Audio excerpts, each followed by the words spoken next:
Hello friends, welcome to AKSIS academy daily current affairs. So ముందుగా నిన్న ఇచ్చినటువంటి క్వశ్చన్లో కనుక మనం చూస్తే which of the following is not the purpose of enactment of insolvency and bankruptcy code to establish and for matter connected with this incidental దేర్తో to consolidate and amend the laws related to reorganisation and insolvency of corporation persons partnership individual for maximising of value, to promote entrepreneurship, availability of credit and balance the interests of all stakeholders including alteration and priority of payments, to boost recovery of non-performing advances of the banks and financial institutions, to boost recovery of advances accounts of the banks, to promote entrepreneurship, availability of credit and balance the interests. So నేను కూడా answer చూస్తున్నాను because ఇప్పుడే చూశాను question ఇది. So answer ఇందులో వచ్చేసి all the stake holders అని అన్నాడు చూడండి, ఇది తప్పు. So C is the answer, కిందది కరెక్టే. సో సమ్ టైమ్స్ ఇలాంటి ఈజీ క్వశ్చన్స్ కూడా వస్తాయి, చూసే పెట్టచ్చు. సో అలాగే before we go to the session, if you're looking for UPSC admissions, అట్లాగే group 1 and group 2 both AP and Telangana, so దయచేసి కింద నెంబర్కి కాల్ చేయండి, they'll give you all the details. ఇక ఈరోజు నైట్ క్లాస్ కొంచెం లేట్ అయింది because of the technical reasons, అందుకే మార్నింగ్ చేస్తున్నాను. So the sample registration system statistical report అంటే భారతదేశంలో మనకి చాలా జనాభా ఉంది, దీనికి సంబంధించి మనకి కొన్ని స్టాటిస్టిక్స్ అనేవి అర్థం చేసుకోవాలి. ఈ స్టాటిస్టిక్స్ ఆధారంగానే సమాజంలో మనము ఏ స్థాయిలో అభివృద్ధి పదాన నడుస్తున్నాము అనేది అర్థమవుతుంది. సో దీనికి సంబంధించి ఇటీవల కాలంలో sample registration system statistical report అని ఒకటి వచ్చింది. సో ఇది బేసికల్గా ఏంటంటే కొన్ని informations regarding of Indian population, అంటే భారతదేశంలో టోటల్ ఫర్టిలిటీ రేట్ ఎట్లా ఉంది, డెత్ రేట్ ఎట్లా ఉంది, బర్త్ రేట్ ఎట్లా ఉంది, ఇలాంటి వాటి గురించి కొంత ఇన్ఫర్మేషన్ ఇచ్చింది. ఇది ఎవరు ఇచ్చారు? Office of the registrar general and census commissioner under a ministry of home affairs. వీళ్ళు sample registration system statistical report 2024కి సంబంధించినటువంటి డేటాను రిలీజ్ చేశారనమాట.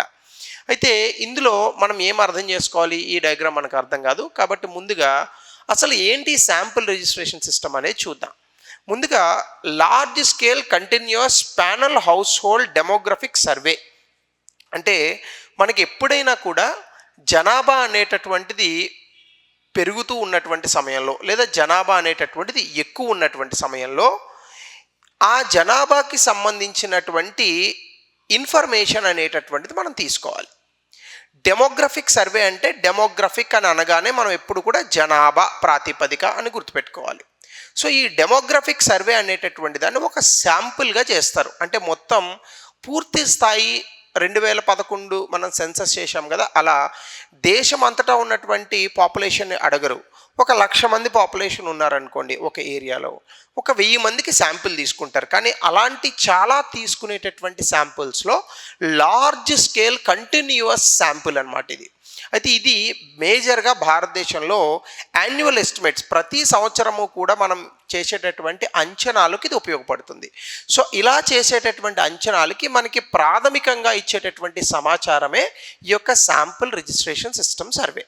ఇది ఏం చేస్తుందంటే ఫర్టిలిటీ అంటే ఎంతమంది పిల్లలు ఉన్నారు, ఎంతమంది పుడుతున్నారు, ఎంతమంది చనిపోతున్నారు, ఇవి మొత్తం కూడా క్షేత్రస్థాయిలో ఇంకా దిగువ స్థాయిలో కూడా లెక్క వేస్తూ ఉంటారనమాట. సో అది బేసికల్గా శాంపుల్ రిజిస్ట్రేషన్ సిస్టమ్ అంటే. అయితే ఇప్పుడు ఇందులో కొన్ని మనం రిజిస్ట్రేషన్కి ఈ శాంపుల్ రిజిస్ట్రేషన్ సిస్టమ్కి సంబంధించిన డీటెయిల్స్ కనుక చూస్తే ఇది ఎవరు ఇస్తారు, ఇది ఇన్ జనరల్గా మనకి ఎగ్జామ్లో అడిగే అంశం. So register general and census commissioner వీళ్ళు మినిస్ట్రీ ఆఫ్ హోమ్ అఫైర్స్ అంటే కేంద్ర ప్రభుత్వపు హోం మంత్రిత్వ శాఖ కింద ఉంటారు.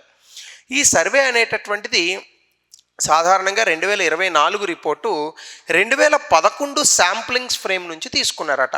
అయితే చాలా మ్యాసివ్ రిప్రజెంటేషన్ ఆఫ్ పీపుల్ తీసుకున్నారు. ముఖ్యంగా 89 లక్షల మంది ఇండివిజువల్స్, దాదాపుగా 8,800 శాంపిల్ యూనిట్స్ నుంచి సంగ్రహించినటువంటి డేటాను ఆధారంగా చేసుకొని దీన్ని ఇక్కడ తయారు చేయడం జరిగింది. అయితే ఇందులో ఈ రిపోర్ట్లో మనకు వచ్చినటువంటి ఇంపార్టెంట్ అంశాలు, ఇది న్యూస్ పేపర్లో వచ్చింది కాబట్టి ఇంపార్టెంట్. ఇందులో మనకు వచ్చినటువంటి అంశాలు ఏంటంటే ఇండియాస్ టోటల్ ఫర్టిలిటీ రేట్ అంటే భారతదేశంలో పిల్లల్ని కంటున్నటువంటి సంఖ్య అనేటటువంటిది ప్రతి కపుల్కి, అంటే ఒక భార్య ఒక భర్త ఉంటే అది 1.9 ఉంటుంది. సాధారణంగా చనిపోయే వాళ్ళు పుట్టే వాళ్ళ సంఖ్యని మనం ఆధారంగా చేసుకొని ఇదే జనాభా కంటిన్యూ అవ్వాలంటే మనకి టోటల్ ఫర్టిలిటీ రేటు రీప్లేస్మెంట్ లెవెల్లో మనకి 2.1 ఉండాలి. అంటే 2.1 ప్రతి కపులు 2.1 పిల్లల్ని కంటూ ఉంటే 2.1 ఎట్లా కంటారని అనకండి. 1000 మందికి చూసుకుంటే 210 మంది అని అనుకోండి, లేదా 21 మంది వస్తారు. 21 మందిని కనాలి. అంటే 1000 మంది కపుల్ తీసుకుంటే మనము 21 మందిని కనాలి అట్లా. సో ఈ రీప్లేస్మెంట్ లెవెల్ ఉంటే మనకి జనాభా పెరగదు తగ్గదు. కానీ ఇప్పుడేంటి, తగ్గుతున్నటువంటి ఆధారాలు కనిపిస్తున్నాయి. అంటే మనకి ఇండియా టోటల్ ఫర్టిలిటీ రేటు క్షేత్రస్థాయిలో 1.9% ఉంటుంది. ఇది తెలంగాణలో మరీ దారుణంగా 1.7% ఉంది. అంటే తెలంగాణలో రాబోయేటటువంటి రోజుల్లో మరొక 30-35 సంవత్సరాలలో తెలంగాణ ఉన్నటువంటి జనాభా తగ్గుతుంది. ఆంధ్రప్రదేశ్లో కూడా ఇది తక్కువ ఉంది, కానీ 1.7 కాకుండా కాస్త 1.8, 1.9 దశల్లో ఉంది. క్రూడ్ బర్త్ రేట్ అంటే మొత్తంగా దేశంలో పుట్టేటటువంటి నవశిశువుల సంఖ్య అనేటటువంటిది గతంలో 21 ఉంటే ఇప్పుడు అది 18.3కి తగ్గింది. క్రూడ్ బర్త్ రేట్ ప్రతి 1,00,000 మందికి లెక్కేస్తారు. క్రూడ్ డెత్ రేట్ అనేటటువంటిదేమో మనకి గతంలో ఎక్కువ మంది చనిపోయేవారు, ఇప్పుడు పెరిగినటువంటి ఈ యొక్క వైద్య సదుపాయాల నేపథ్యంలో 6.4కి ఇది తగ్గింది. ఇన్ఫాంట్ మోర్టాలిటీ రేట్ అంటే ప్రతి 1000 మందికి పుడుతున్నటువంటి పిల్లల్లో ఎంతమంది చనిపోతున్నారు అనేటటువంటిది. గతంలో ఇది చాలా ఎక్కువగా ఉండేది, ఇప్పుడు 24కి ఇన్ఫాంట్ మోర్టాలిటీ రేట్ అనేటటువంటి తగ్గింది నేషనల్ లెవెల్లో. అదే 2019లో మనకి ఇదే సంఖ్య 30గా ఉంది. ఏ సమాజంలో అయినా కూడా infant mortality rate, maternal mortality rate అంటే పుట్టినటువంటి నవశిశువులు చనిపోయేటటువంటి సంఖ్య, గర్భస్థంతో ఉన్నటువంటి ఆడవారు చనిపోయేటటువంటి సంఖ్య ఎక్కువగా ఉంటే ఆ ఆర్థిక వ్యవస్థలు లేదా ఆ వ్యవస్థలు చాలా ఇబ్బందితో నడుస్తున్నాయని అర్థం.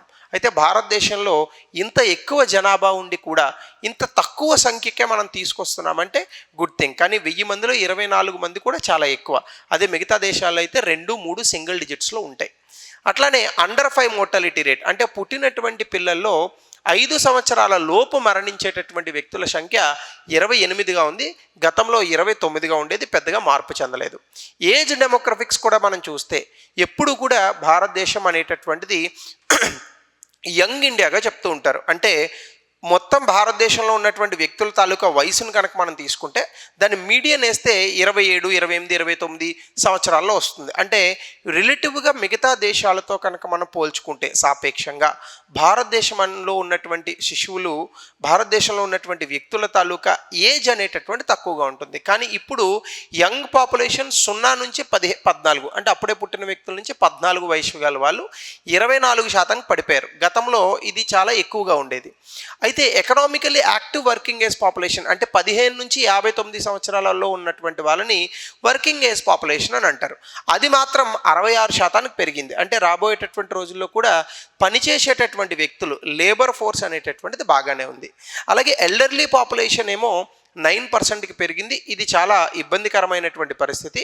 వయోవృద్ధులు పెరిగే కొద్దీ ప్రభుత్వం మీద భారం అనేటటువంటిది పెరుగుతుందన్నమాట. ఇది కూడా మనం గమనించాలి. అలాగనే mean age effective marriage for Indian females అంటే mean age at effective marriage అని అనగానే మనం ఇక్కడ చూడాల్సింది ఏంటంటే పెళ్లి చేసుకునేటటువంటి వయసు ఏదైతే ఉందో అది కూడా దాదాపుగా 23 సంవత్సరాలు వస్తే కానీ పెళ్లి చేసుకోవడానికి ఎవరు కూడా రెడీగా ఉండట్లేదు. ఇది యావరేజ్. కానీ రూరల్ ఏరియాస్లో తక్కువగా ఉంటుంది, అర్బన్ ఏరియాస్లో అది ఎక్కువగా ఉంటుంది. అలాగే సెక్స్ రేషియో అట్ బర్త్ అంటే ఎంతమంది మగ శిశువులకు ఎంతమంది ఆడవాళ్ళు ఉన్నారు 1000 మందికి లెక్క పెడతారు. ఇది క్షేత్రస్థాయిలో కనుక మనం చూసుకుంటే 918 ఫీమేల్స్ ఉన్నారు ప్రతి 1000 మేల్స్కి. సాధారణంగానే ఏ దేశాల్లో అయినా ఫీమేల్స్ అనేటటువంటి వాళ్ళు తక్కువగానే ఉంటారు, మేల్స్ ఎక్కువగా ఉంటారు. కానీ కొన్ని దేశాలు భిన్నంగా ఉంటాయి, లైక్ రష్యా, బ్రెజిల్ ఇలాంటి దేశాల్లో. భారతదేశంలో ఈ నెంబర్ ఇంకా ఎక్కువగా ఉండడానికి గల కారణం ఏంటంటే ఆడవారిని, ముఖ్యంగా చిన్నపిల్లలు, ఆడపిల్ల పుడితే అది దౌర్భాగ్యంగా భావించేటటువంటి సమాజాలు చాలా ఉన్నాయి. ఆడపిల్ల పుడితే లక్ష్మీదేవిని భావించాలి తప్ప అదేదో మనకి బరువు, భారం అని భావించేటటువంటి అవకాశం ఎప్పుడు ఉండకూడదు. అసలు అలాంటి పరిస్థితులే ఉండకూడదు దేశంలో. కానీ ఇప్పుడు పెరుగుతున్నటువంటి అవేర్నెస్ మేరకు కొంతమంది అలా భావించట్లేదు. బట్ స్టిల్ ఇంకా భారతదేశంలో ఆడపిల్ల పుడితే చంపేసేటటువంటి పరిస్థితులు ఇంకా ఉన్నాయి. ఆ కారణంగానే 918 ఫీమేల్స్ ఉన్నారు. అలాగనే ఇన్స్టిట్యూషనల్ డెలివరీస్ అంటే గతంలో మంత్రసానులు ఇంటికొచ్చి ఈ యొక్క గర్భం దాల్చినటువంటి ఆడవాళ్లకు పురుడు పోసేవారు. ఇప్పుడు అలా కాకుండా దాదాపుగా 95% మంది పుట్టినటువంటి పిల్లలు హాస్పిటల్స్లోనే పుడుతున్నారు. ఆ యొక్క మదర్స్కి కూడా చాలా అద్భుతమైనటువంటి కేర్ అందించగలుగుతున్నాం. ముఖ్యంగా తమిళనాడు లాంటి రాష్ట్రాలు చాలా అద్భుతంగా ఇలాంటి వాటిలో ముందున్నాయి. ఇది కూడా మనం గమనించాల్సినటువంటి అంశం. అయితే ఇందులో మనం పాజిటివ్ ట్రెండ్స్ ఏం అర్థం చేసుకోవాలి అనేది కనుక చూస్తే 95% డెలివరీస్ అన్నీ కూడా సర్టిఫైడ్ హాస్పిటల్స్లో జరుగుతున్నాయి. ఇది చాలా గొప్ప విషయం. అంటే దీని అర్థం పబ్లిక్ హెల్త్ ఇంటర్వెన్షన్స్, ప్రభుత్వం తీసుకొచ్చినటువంటి ఈ యొక్క వైద్య సదుపాయాలు అద్భుతంగా ప్రజలకు అందుతున్నాయని మనం అర్థం చేసుకోవచ్చు. 2, అండర్ 5 మార్టాలిటీ రేట్, అంటే 5 సంవత్సరాల లోపు వయసు ఉన్నటువంటి చిన్నారులు చనిపోయేటటువంటి సంఖ్య 28కి వచ్చింది. దీని కారణంగా ఖచ్చితంగా మనం వేసేటటువంటి టీకాలు, ఇంకా ఫీల్డ్ లెవెల్లో మనం ఇచ్చేటటువంటి హెల్త్ మానిటరింగ్స్ ఇవన్నీ కూడా అద్భుతంగా పనిచేస్తున్నాయని చెప్పచ్చు. అలాగే డెమోగ్రఫిక్ డివిడెండ్, జనాభా విభాజ్యత కనుక చూస్తే భారతదేశంలో మీడియన్ ఏజ్ అంటే మొత్తంగా యావరేజ్ ఏజ్ చూసుకుంటే సగటున 29.2 ఉంది. అయితే వర్కింగ్ ఏజ్ పాపులేషన్ 66% ఉండడం చాలా అద్భుతమైన విషయం. ఇది కేవలం భారతదేశానికి కావాల్సిన లేబర్ ఫోర్సే కాదు, ప్రపంచానికి కావాల్సిన లేబర్ ఫోర్స్ని కూడా అందిస్తుంది. అలాగే ఫీమేల్ ఎడ్యుకేషన్ కూడా, female mean age at marriage అంటే పెళ్లి చేసుకునేటటువంటి సమయానికి దాదాపుగా సగటు వయసు 23 సంవత్సరాలు ఉంటుంది. దాని అర్థం డిలేడ్ మ్యారేజెస్కి వెళ్తున్నారు, ఎడ్యుకేషన్లో బెటర్గా పార్టిసిపేట్ చేస్తున్నారు ఉమెన్. ఫినాన్షియల్ ఇండిపెండెన్స్ అంటే ఆర్థికంగా తమ కాళ్ళపైన తాము నిలబడాలి అనేటటువంటి ఒక ఆలోచన కూడా ఆడవారికి వెళ్తోంది. అయితే నెగిటివ్ ట్రెండ్స్ కూడా ఉన్నాయి ఈ రిపోర్ట్లో, అది కూడా మనం చూద్దాం. ముందుగా developed southern states and high burden northern states. మనకి ముఖ్యంగా కనుక చూస్తే ప్రాంతీయ అసమానతలు ఎక్కువగా కనిపిస్తున్నాయి. దక్షిణ భారతదేశంలో ఉన్నటువంటి రాష్ట్రాలు అభివృద్ధి పదంలో దూసుకుపోతూ ఉంటే ఉత్తర భారతదేశంలో ఉన్నటువంటి రాష్ట్రాలు ఇంకా ఇబ్బందుల్లోనే ఉన్నాయి. ఉదాహరణకి కేరళలో ఇన్ఫెంట్ మోర్టాలిటీ రేట్ 8 ఉంటే ఛత్తీస్గఢ్లో 36 ఉంది. దీని అర్థం దక్షిణ భారతదేశంలో ఉన్న రాష్ట్రాలు దేశ అభివృద్ధికి తోడ్పడుతూ ఉంటే ఉత్తర భారతదేశంలో ఉన్నటువంటి రాష్ట్రాలు ఇంకా అదే వెనుకబాటుతనంలో ఉన్నాయి. 2, రూరల్ అర్బన్ హెల్త్. గ్రామీణ ప్రాంతాల్లో మనకి ఉన్నటువంటి హెల్త్ ఇండికేటర్స్ అంటే ఈ వైద్య సదుపాయాలు అంత అద్భుతంగా ఉండట్లేదు. ఉదాహరణకి గ్రామీణ ప్రాంతాల్లో ఇన్ఫెంట్ మోర్టాలిటీ రేట్, చిన్నపిల్లలు ప్రతి 1000 మందికి 27 మంది చనిపోతుంటే అదే అర్బన్ ఏరియాస్లో కనుక మీరు చూస్తే అది తక్కువగా ఉంటుంది. అంటే 37 rural infant dies before age 1, 37 మంది పుడుతూ ఉంటే అందులో ఒకరు గ్రామీణ ప్రాంతాల్లో చనిపోతున్నారు. కానీ ఇది అర్బన్ ఏరియాస్లో తక్కువగా ఉంటుంది. అలాగే ఏజింగ్ పాపులేషన్ చూసుకుంటే టోటల్ ఫర్టిలిటీ రేట్ తగ్గడం వల్ల, అంటే నవజాత శిశువులు, కొత్తగా పుట్టేటటువంటి శిశువులు సంఖ్య తగ్గడం వల్ల వర్క్ ఫోర్స్ తగ్గుతుంది. అలాగనే ఎల్డర్లీ పాపులేషన్ పెరుగుతుంది. ముఖ్యంగా అతి తక్కువగా పిల్లల్ని కంటున్నటువంటి రాష్ట్రాలు ఢిల్లీ, కేరళ. అలాగే end of life medical access అనేటటువంటిది, అంటే చనిపోయేటటువంటి సమయాల్లో ఆ ముందు కావాల్సినటువంటి వైద్య సదుపాయాలు కూడా 45% మంది డెత్కి బిఫోర్, చనిపోయే ముందు వాళ్ళకి మెడికల్ అటెన్షన్ దొరకట్లేదు. చాలామంది అన్ట్రైన్డ్ ఇండివిజువల్స్, ఆర్ఎంపీ డాక్టర్స్ ఇలాంటి వాళ్ళ మీద, లేదా మంత్రశానుల మీద, ఇలాంటి వాళ్ళ మీద ఎక్కువగా డిపెండ్ అవుతున్నారు. ఇది కూడా కొంత మారాలి. మన తాలూకా వైద్య సదుపాయాల్లో మెరుగైనటువంటి మార్పులు రావాల్సిన అవసరం ఉంది. ఇది దేశానికి సంబంధించి డెమోగ్రఫిక్స్కి సంబంధించిన శాంపిల్ రిజిస్ట్రేషన్ సిస్టమ్ సర్వే ఇచ్చినటువంటి data. Very important thing for your mains examination also. So దీనికి సంబంధించి ఒక ఈజీ క్వశ్చన్ దయచేసి కామెంట్ సెక్షన్లో తెలపండి. అట్లానే దీనికి సంబంధించి 2021లో వచ్చినటువంటి ఒక mains question related to this, ఇది కూడా ఆన్సర్ని తెలపండి. మరొక కొత్త క్లాస్తో, కొత్త టాపిక్తో మళ్ళీ ఈవినింగ్ యథావిధిగా కలుద్దాం. Thank you. Have a good day.